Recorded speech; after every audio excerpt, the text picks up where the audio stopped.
Hello दोस्तों, welcome to the Mamta law classes. Friends, आज मैं आपके सामने एक क्वेश्चन लेके आई हूँ। हालांकि एक नहीं, दो क्वेश्चन हैं जो कि आपको एलएलबी में और जुडिशरी में दोनों में मदद करेंगे। छोटे छोटे से क्वेश्चन हैं, देख लीजिए। एक तो है कॉग्निजेबल ऑफेंस, ये 2C में है, सीआरपीसी में। कॉग्निजेबल ऑफेंस क्या होता है ये आप देखिए। तो इसको समझने के लिए आपको कॉग्निजेबल ये और नॉन कॉग्निजेबल क्या होता है ये देखना होगा। तो दोस्तों, नॉन कॉग्निजेबल ऑफेंस वो होते हैं जिसमें पुलिस ऑफिसर किसी व्यक्ति को अपराध करने पर विदाउट वारंट उठा सकता है, उसके घर से या फिर वो जहाँ भी मिले, या जहाँ पे भी वो अपराध करता हुआ प्राप्त हो, उसे विदाउट वारंट उठा लिया जाएगा। ठीक है। और आपको ये ध्यान रखना है कि जब बेयर लैंग्वेज में ये कहा जा रहा है कि विदाउट वारंट पुलिस ऑफिसर में अरेस्ट, यानी कि नॉन कॉग्निजेबल ऑफेंस के अंदर विदाउट वारंट नहीं अरेस्ट कर सकते। आपके पास वारंट होना ही होगा अगर आप नॉन कॉग्निजेबल ऑफेंस के लिए गिरफ्तार करना चाहते हैं। एक डिफरेंस ये है, ठीक है। और दूसरा आपको ध्यान रखना है, अगर आपको एलएलबी का क्वेश्चन करना है और छोटा सा क्वेश्चन, इस पर छोटा ही क्वेश्चन आएगा, बड़ा क्वेश्चन तो नहीं आएगा। इसलिए अगर आपको एलएलबी में लिखना है तो आप इस तरीके से डिफरेंस बता सकते हैं कि नॉन कॉग्निजेबल ऑफेंस वे ऑफेंस है जिसमें पुलिस ऑफिसर विदाउट वारंट किसी व्यक्ति को अपराध करने पर अब उसको जो है गिरफ्तार कर सकती है। और दूसरी बात यह है कि ये first schedule of any other law, first schedule of CrPC और under any other law define किया गया है। कॉग्निजेबल ऑफेंस में पुलिस ऑफिसर गिरफ्तार कर सकता है इन अकॉर्डेंस किसके, कहाँ पे बताया गया है? In accordance with first schedule of CrPC, या फिर जिस समय अपराध किया गया है उस समय कोई ऐसा लॉ टाइम उस बीच इन फोर्स में हो, उसके अकॉर्डिंग कोई लॉ किसी टाइम पे कह रहा हो कि आप कॉग्निजेबल ऑफेंस, ये अपराध कॉग्निजेबल है। तो अगर कोई भी अपराध उस टाइम के दौरान कॉग्निजेबल ऑफेंस की श्रेणी में आता है तो भी पुलिस ऑफिसर में अरेस्ट विदाउट वारंट। ठीक है।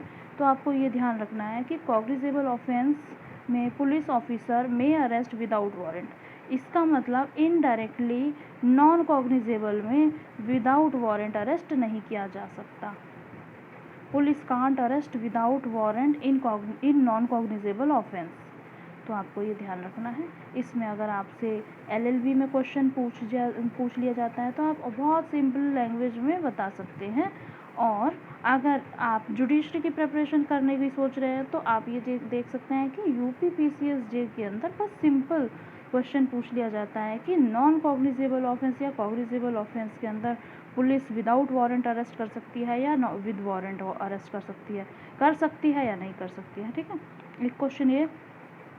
और एक पीसीएस में ये होता है क्वेश्चन कि कहाँ पे डिफाइन बताया गया है, किसके अकॉर्डिंग आप गिरफ्तार कर सकते हैं। तो in accordance with first schedule, मतलब ये लाइन डायरेक्ट वहाँ पे पुट कर दी जाएगी और ऑप्शन और भी डाल दिए जाएंगे और ये लाइन भी डाल दी जाएगी। ये जो मैं अंडरलाइन कर रही हूँ, ये लाइन जिसको फर्स्ट शेड्यूल ऑफ और under any other law for the time being in force, ये एक लाइन डाल दी जाएगी किसी भी ऑप्शन में, चारों में से, और बाकी 3 ऑप्शन गलत होंगे।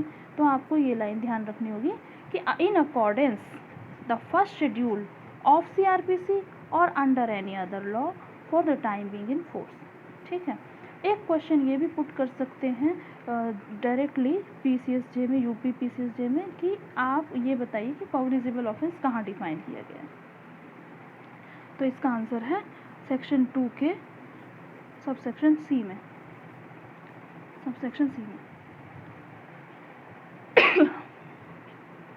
सॉरी। आ जाइए दूसरे क्वेश्चन पे। 2D कंप्लेंट का मतलब है एनी एलिगेशन। भाई आप कंप्लेंट करेंगे तो कोई एलिगेशन तो किसी पे ज़रूर लगाएंगे। तो एक व्यक्ति होना चाहिए जो शिकायत करना चाह रहा है।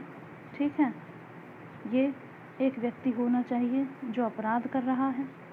एक व्यक्ति होने चाहिए जज साहब जिनसे आप शिकायत कर रहे हैं, है ना। तो ये ध्यान रखिए। मैं आपकी याद के लिए एक अच्छा सा दोबारा से कलर अलग कर देती हूँ जिससे आपको याद रहे अच्छे से।